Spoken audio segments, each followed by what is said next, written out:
আজকে সকালের ভিডিওটা শুরু করলাম আমি কালকের যে বাসি তরকারিটা ছিল ওটা দিয়ে আর কি আজকের ভিডিওটা শুরু করলাম। তো গুড মর্নিং এভরিওয়ান, কেমন আছো সবাই? আশা করছি ভালো আছো। আর যে যেখান থেকে আজকের আমার এই ভিডিওটা দেখছো সবাইকে অনেক অনেক ভালোবাসা জানিয়ে নতুন আর একটা ভিডিওতে সবাইকে স্বাগত জানাচ্ছি। রুটি আর যে বাসি তরকারিটার কথা বললাম ওটা নিশ্চয়ই বুঝতে পারছো যে রুটি দিয়ে বাসি তরকারিটাই খাওয়া হবে। এটা হচ্ছে গতকালকে রাত্রের তরকারি ছিল, সকালে আর কিছু করিনি। আজকে যেহেতু একটু মটন আনা হবে, একটু মটন খাবো, তার জন্য আর কি এক্সট্রা আর কিছু করলাম না। তো ওদিকে আমি বাবাইয়ের দুধ রুটিটা ভিজিয়ে রেখে তারপরে এখানে ভাবলাম যে খেতে একটু দেরি হবে, তো কাপড় চোপড়গুলো একটু ধুয়ে নিই। তো এদিকে আমি আসলাম যে এখন যদি আমি এই কাপড় মানে আমার যে নাইটি বা বাবাইয়ের যে দুই একটা যে কাপড় চোপড় আছে আর কি, যেগুলো গেঞ্জি প্যান্ট গেঞ্জি, এগুলো যদি এখন আমি না ধুয়ে দিই তো সারাদিন ঝাঁকে ঝাঁকে বৃষ্টি হচ্ছে। তো প্রচণ্ড মানে ওদিকে একদিকে মেঘও হচ্ছে আর একদিকে আর কি আকাশে ঝাঁকে ঝাঁকে বৃষ্টি হচ্ছে, বারবার তুলতে হচ্ছে আবার বারবার কাপড়গুলো দিতে হচ্ছে। তো এই কারণে আমি আর কি একটু সকাল সকাল কাপড়গুলো ধুয়ে দিলাম।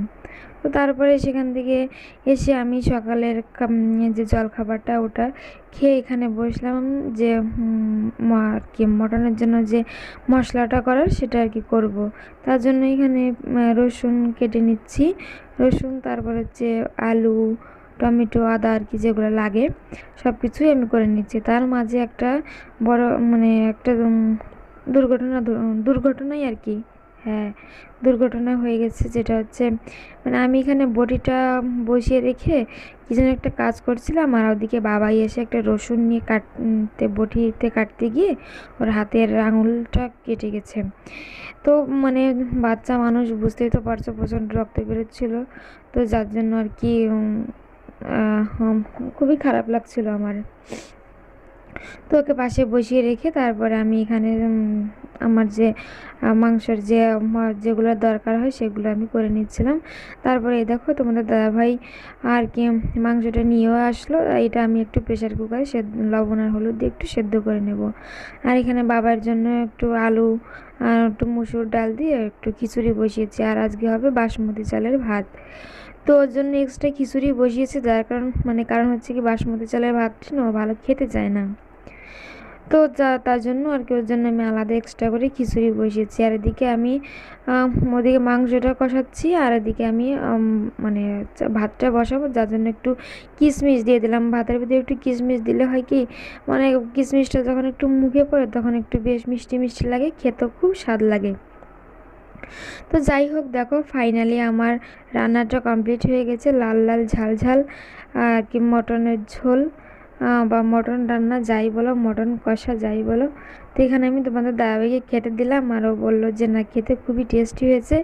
আমি বললাম একটু রিভিউ দাও, ও তাই সেই রিভিউটা দিচ্ছিল যে খেতে খুবই ভালো হয়েছে। সত্যি কথা বলতে কি ও মটন খেতে খুবই ভালোবাসে। আর যেদিন আমাদের ঘরের কি মটন কি চিকেন কিছু রান্না করা হয় সেদিন আর অন্য কিছু রান্না করা হয় না, সেদিন ওই এক তরকারি দিয়ে ও পুরো ভাতটা খেয়ে নেয়। তো এখানে আমি একটা ড্রেস দেখাচ্ছি, দেখো এই ড্রেসটা আমি ড্রেসটা না একটা কুর্তি বেশ কয়েকদিন আগে প্রায় এক সপ্তাহ মতো হয়ে গেছে কিনে এনেছি। তো এটা একটু লুজ লুজ ছিল, যার জন্য এটা একটু ফিটিং করতে দিয়েছিলাম। তো ড্রেসটা আজকে নিয়ে আসলাম, তাই একটু তোমাদের সাথে শেয়ার করলাম, কেমন হয়েছে জানিও। এটা হচ্ছে নেভি ব্লু কালার। তো কেমন হয়েছে ড্রেসটা জানিও। তো আজকে আমি আর ভিডিওটা বেশি বড় করলাম না, ভিডিওটা আমি এখানেই শেষ করে দিচ্ছি। যদি আমার ভিডিওটা ভালো লেগে থাকে তো অবশ্যই একটা লাইক করে কমেন্ট করে আমার পাশে থেকো। আর অলরেডি যারা আমার চ্যানেলটি সাবস্ক্রাইব করে রেখেছো তাদেরকে অনেক অনেক ধন্যবাদ। আর যারা এখনও সাবস্ক্রাইব করনি তোমার চ্যানেলটি সাবস্ক্রাইব করে দিও।